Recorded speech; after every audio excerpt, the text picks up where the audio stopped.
Okay, hello YouTube. Today we're going to be discussing the Rossolimo variation, beginning with e4, c5, knight f3, knight c6, and then bishop b5. So the idea here is pretty much sort of a Roy Lopez-esque kind of idea.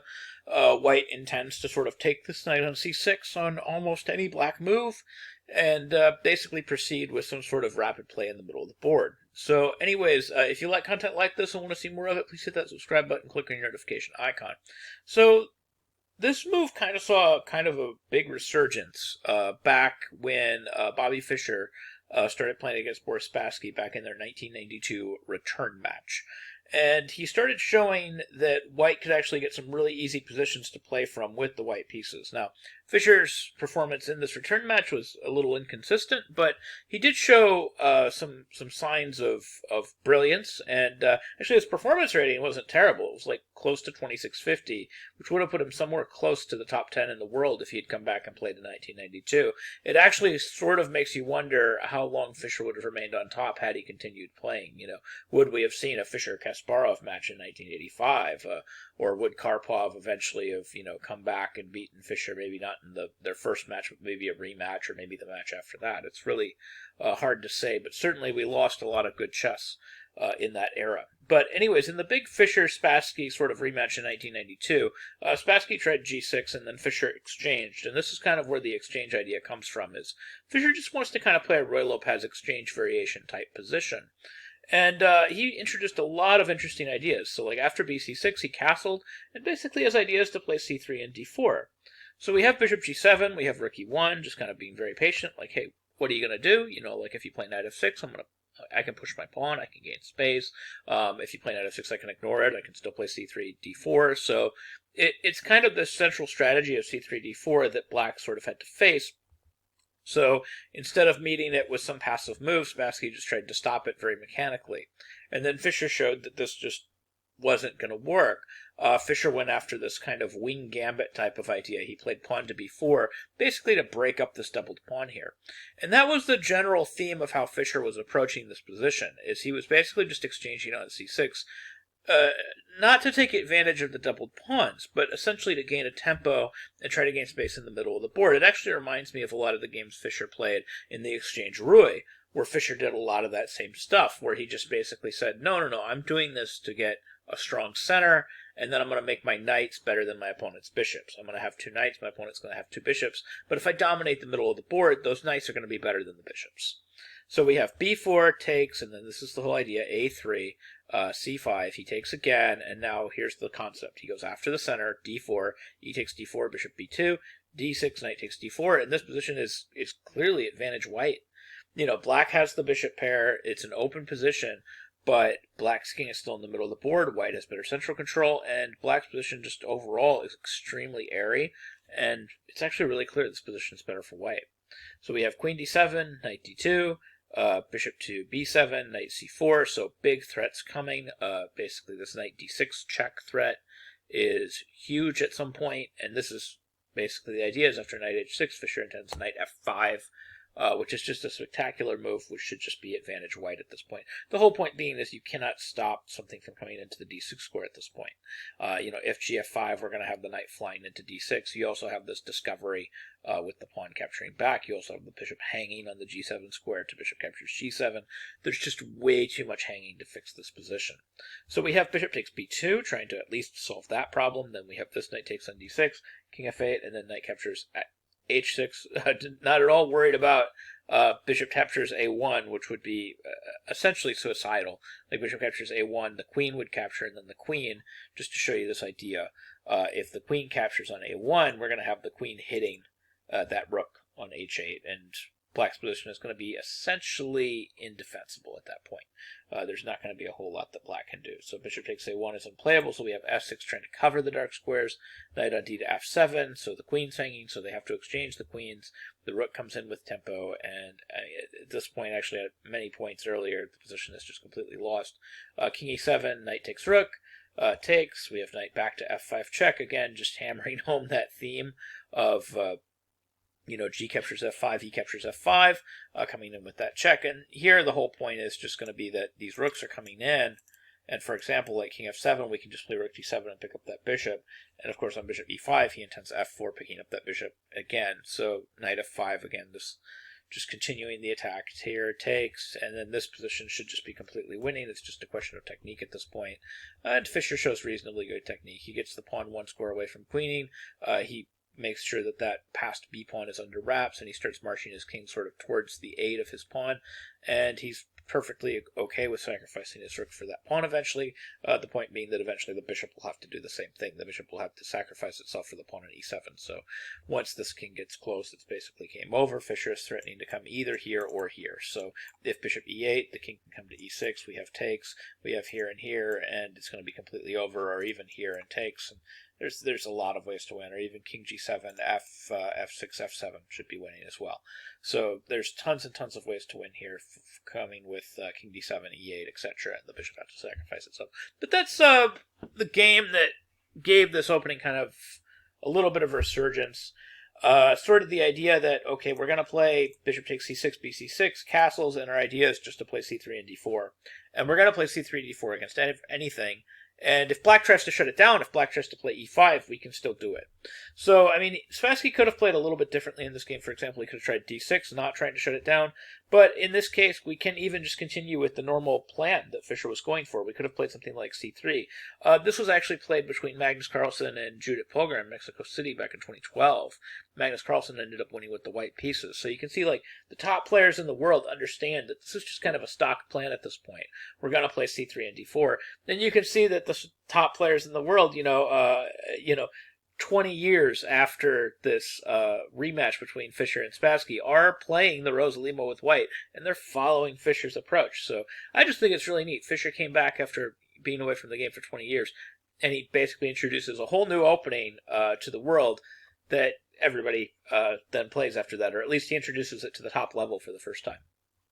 So we have h3, bishop takes f3, queen f3, e5, a3. So sort of, again, going down that Fischer path of, okay, if they stop us from playing d4, now we're going to play a3 and b4. We're going to exchange this c-pawn, and that should allow us to play d4 at some point and get the middle.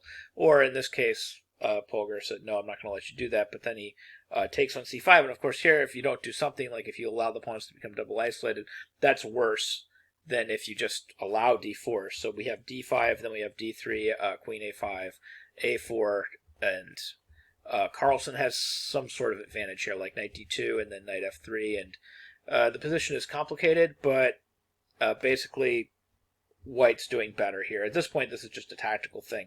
After bishop to b4, we have some exchanges, takes, rook takes, and white just has a little bit of pressure here. White's pressuring this, white's pressuring this, white's pressuring this, and it's these types of, and also there's pressure here. So it's these types of sort of small pool type of advantages that Carlson is really good at pressing. Polgar continued rook e8. Carlson took the pawn. We have this. We have back gaining that tempo against the knight. And then we have exchange, takes d4, and again, just this very slight edge that Carlson just continues to press, and eventually he was able to press it into a win. But anyways, so going back, what are, I don't know, maybe the other options other than g6? Well, they can play almost anything. If they prevent knight b8, that was the subject of, that's the subject of another video, like if they prevent bishop c6, but then there's not really good options to do that. So really kind of the other choices are you can make any other pawn move, or you can even try a knight move. So you could try something like knight f6, but again, on pretty much any move, including knight f6, we're going to be taking on c6. So like, for example, knight f6, we're going to play bishop c6. dc6 is sort of the normal move here instead of bc6. bc6, we have e5, we have castles, or c3 or d3. All these moves are normal, but here it's just d3 gets played, and we got two games here. We got Karyana versus Nakamura, but then we have this slightly better game. We have Grishchuk versus Segrov that was played in 2020. But both games continued g6, h3, bishop g7, and now here, I think like the Karyana versus Nakamura game, Karyana played the move knight c3, which I don't consider very natural for the position. White's still a little bit better, but knight c3 is a very unnatural square to put that knight. It doesn't take advantage of the doubled pawns. It just doesn't feel right to me. But Cariana still had a very slight edge, but he was unable to win. He ended up with a draw against Nakamura, played back in St. Louis in 2015. But I see this much better move getting played in 2020, beginning with this move A4, which Grishchuk played against Shugarov, and he also played it against Gukesh, and he won both games. But A4 continued A5, and then we have Bishop E3, targeting those double pawns, and then Knight D7, and then Queen C1, H6, castles, and then the knight goes to A3 with the idea of going to C4. This makes a lot more sense to me. The pieces seem a lot more harmonious in dealing with the doubled pawns, and this just makes more sense. It fits more. It's more in fitting with how a closed position of this type should be played. But White just had a slight edge, and White went on to win. The game continued Bishop A6, Knight D2. Back, we have F4, and actually here even just F5 right away. It's supposed to be really good for White. That should be advantage, but he played Knight F3, and then we have Knight D4, Knight D4, Bishop D4, King H1. And his position's still advantage White. White's just doing really well here, shuts off that bishop, brings the knight to C4. White's pieces are all very beautiful, and like I said, White went on to win. So that's against Knight F6, but what are some other options? There's obviously a couple other options. There's E6 and D6, and again, against both. E6, we're just going to play Bishop C6. We'll say BC6 this time. It's also possible to play DC6, and again, very similar idea. We're going to play something like D3 and E7, and then here B3 is the normal type of move. We had this very interesting game of Short versus Pelikman played in Sao Paulo back in 2001. Continued Queen A5, Knight on B to D2, Knight G6, Bishop B2. White enjoyed a slight edge. White eventually went on to win. But that's just the general idea on DC6. Now on BC6, the general idea is again going to be to kind of enforce some sort of C3 and D4, or you can go with this B3 strategy again. You can play B3, D5, E5, Knight E7, and we have this game getting played between Cariana and Firouzja, played back in 2021. They continued D3, Queen C7, Queen E2, Knight F5 castles, Knight D4, Knight D4, CD4, Knight D2, and giant kind of mess of a position proceeded, but needless to say, White has a slight edge here, and White did eventually go on to win, although it was a very long game and it was very complicated. So going back to these basic ideas here, against E6, again, we're going to take, and we're going to either go with this C3 and D4 strategy, or we're going to go with this B3 strategy, and the same thing on even D6. You can just take, like Bishop takes C6, B6, C6, and you can just castle, and let's say E5. Again, we're going to see something very similar. We're going to see C3, G5, and I'm actually following this game, and I know G5 seems weird, and it's probably dubious. The game we're actually following here is Kasparov versus Polgar, played in Prague in 2002. So I have to look at it just because how do you not view this as something theoretical? D4, G4, Knight D2, CD4, CD4, takes Knight C4, C5, and then we have Rook E1, Bishop E6, Knight on B to A3, and we'll just simplify this. We'll just say White has an advantage here. Probably G5, G4 kind of early was just a little bit too aggressive. It's the type of thing that we'd expect from Polgar. She's always been a very, very aggressive player, but at the same time, it was probably just a little bit premature. But going back, instead of E5, there's of course this possibility of just like Bishop G4, and then we can just play again like our normal type strategy. We can play C3.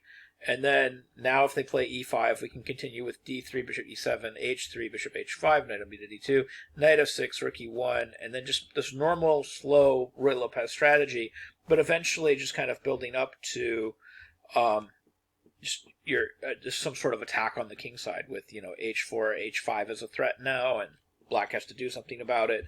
This was played at Wróblewski versus Rebiga, played at the Frankfurt Masters back in 2000. And this is slight edge White. So, very, very interesting position. Slight edge White. I think, not sure exactly who won this game, but at least from here, it's slight edge White. So moving forward from here, you should be a little bit better. But anyway, so these are all basically the ideas. So the short answer is when you play Bishop B5, your intention is pretty much to take on C6. You're going to be taking on C6 almost no matter what. I mean, there's only a handful of moves where Black will be able to prevent it, like if he retreated his knight back to B8, for example, or if he played knight D4. And of course, I covered this in another video. In both of those cases, obviously, White's doing quite a bit better. You could also try to hold it like Queen C7, Queen B6, but in those cases, you can even just take on C6 and you still have an advantage because it's not helpful to three-step your queen, queen c7, queen c6, and then eventually the queen gets attacked again, you have to move it again, so. But anyways, that's basically the idea here, is we play the Rossolimo because we're basically intending to capture this knight and then play in the middle of the board and just kind of make this statement that we have an advantage in the center of the board and that we're going to try to win with that advantage.